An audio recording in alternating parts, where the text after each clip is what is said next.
L'univers est constamment aligné en ta faveur, prêt à réaliser tes souhaits tandis que tu t'ouvres à ses possibilités infinies. Il existe une affirmation profonde de Jésus, pleine de sagesse énigmatique que seuls quelques élus peuvent pleinement comprendre.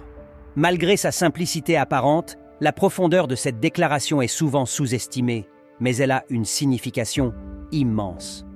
Il dit ainsi « Demandez, et il vous sera donné. Cherchez, et vous trouverez. Frappez, et on vous ouvrira. » Dans ces mots, Jésus parle de l'abondance de l'univers, où il suffit de demander pour recevoir.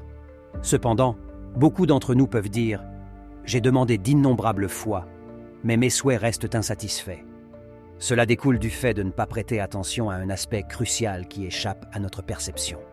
L'être humain possède par nature une capacité créative extraordinaire qui implique l'esprit et le corps.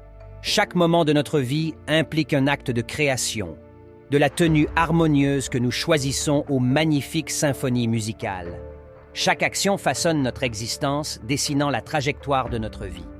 Mais quand nous demandons quelque chose, il ne suffit pas d'articuler nos souhaits en paroles ou en pensées. Nous devons invoquer la totalité de notre être, chaque aspect de notre création, pour communiquer nos intentions à l'univers. Nos actions reflètent nos aspirations ou ce que nous désirons posséder dans ce monde. Par exemple, certains peuvent rechercher la richesse matérielle, mais leurs actions contredisent l'abondance même qu'ils désirent. Cela crée un conflit. L'univers répond à leurs souhaits simplement parce que leurs actions ultérieures les contredisent. Différents points doivent être considérés. Tout d'abord, quand tu demandes, tu ressens un sentiment de besoin en toi, un sentiment de manque que tu communiques à l'univers. Cependant, il est souvent dit que l'expression de la gratitude est plus puissante que la demande. Quand tu remercies, tu reconnais l'appréciation pour quelque chose et tu ressens un sentiment d'abondance. Ce sentiment est transmis à l'univers, attirant ainsi plus d'abondance. Déclarer simplement nos souhaits ne suffit pas. Nous devons demander de tout notre être. En agissant ainsi, nous nous alignons sur le fonctionnement de cette loi universelle. En conclusion, la déclaration « demande et tu recevras » devient réalité. Malheureusement, beaucoup de personnes ignorent cette vérité. Quand tu te trouves dans une situation où tu veux faire une demande, il est recommandé d'élargir ta perspective au-delà de l'argent. Embrasse la notion profonde de l'abondance, car l'argent n'est qu'une représentation symbolique sans besoins intrinsèques. Le mot « abondance » a un grand pouvoir et représente une perspective plus vaste.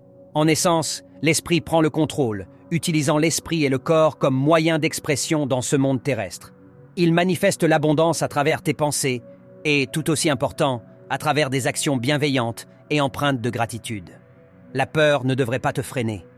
Embrasse la compréhension que l'univers est prêt à réaliser tout ce que tu désires dans ce monde physique. La déclaration de Jésus reste vraie, même si tout le monde n'est pas prêt à l'accepter. La peur persistante entrave son efficacité. Pense à une autre phrase similaire. Regardez les oiseaux du ciel, ils ne sèment pas, ils ne moissonnent pas, et le Père Céleste les nourrit. N'êtes-vous pas beaucoup plus précieux qu'eux? Demandez l'abondance tout en nourrissant la peur, le doute, l'envie et les sentiments d'insuffisance. C'est comme se saboter soi-même. Cela crée un état contradictoire qui entrave la manifestation de l'abondance. Quand nous abordons l'univers avec peur et doute, nous envoyons involontairement des signaux contradictoires, indiquant notre propre manque de foi en la réalisation de nos souhaits. Par exemple, si quelqu'un demande l'abondance, mais se sent en même temps indigne ou doute de sa capacité à la recevoir, ces pensées et émotions contradictoires créent une dissonance qui entrave le flux de l'abondance. C'est comme s'il disait à l'univers « Je veux l'abondance, mais je ne crois pas la mériter ni qu'elle me sera réellement accordée. » De plus, quand tu nourris des sentiments d'envie envers ceux qui possèdent l'abondance, tu peux encore plus saboter tes propres aspirations. L'envie découle de la croyance en la pénurie et d'une mentalité de manque, comme si l'abondance était limitée dans le monde. Cependant, l'univers fonctionne selon le principe des possibilités infinies et de l'abondance pour tous. En nourrissant l'envie, tu nies le flux d'abondance qui pourrait entrer dans ta vie. De la même manière, lorsque tu te sens inadéquat ou que tu nourris des croyances selon lesquelles tu n'as pas les ressources ou les compétences nécessaires pour manifester l'abondance, tu renforces involontairement un état de manque intérieur. Cette limitation autoproclamée entrave ta capacité à t'aligner pleinement sur la nature abondante de l'univers et entrave la réalisation de tes souhaits. Ce sentiment de manque peut également contaminer d'autres aspects de la vie, comme le fait de se sentir constamment en manque de temps, d'opportunités ou de connexions significatives. Quand nous affirmons que l'univers est toujours de ton côté, nous parlons de Dieu, qui est synonyme d'univers. Il partage la même vérité. L'univers est toujours en faveur. Le vrai Dieu, comme exprimé dans le travail de William Blake, est l'imagination humaine.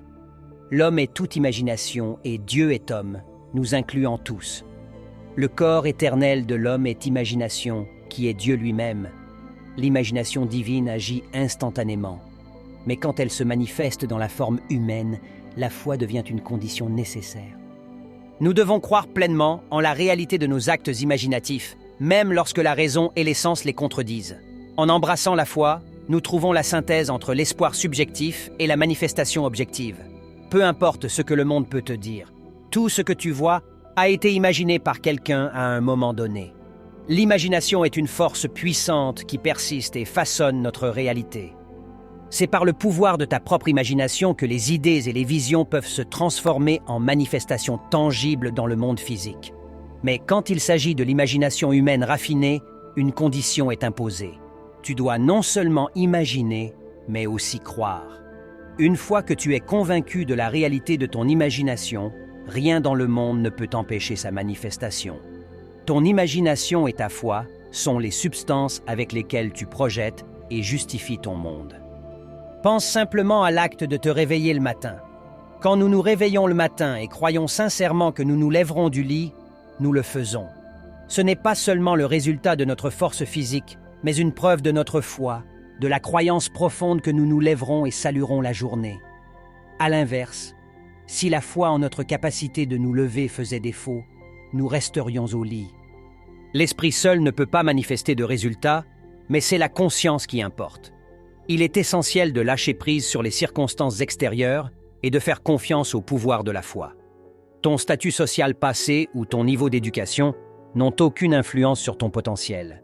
L'histoire regorge d'exemples d'individus qui ont triomphé de la pauvreté et de l'adversité. Ils ont atteint la grandeur en exploitant le pouvoir créatif en eux. En fin de compte, il est important de comprendre que nous sommes les architectes de notre destinée. Quand nous alignons nos désirs avec notre imagination et notre foi, nous ouvrons la porte à des possibilités infinies et à l'abondance.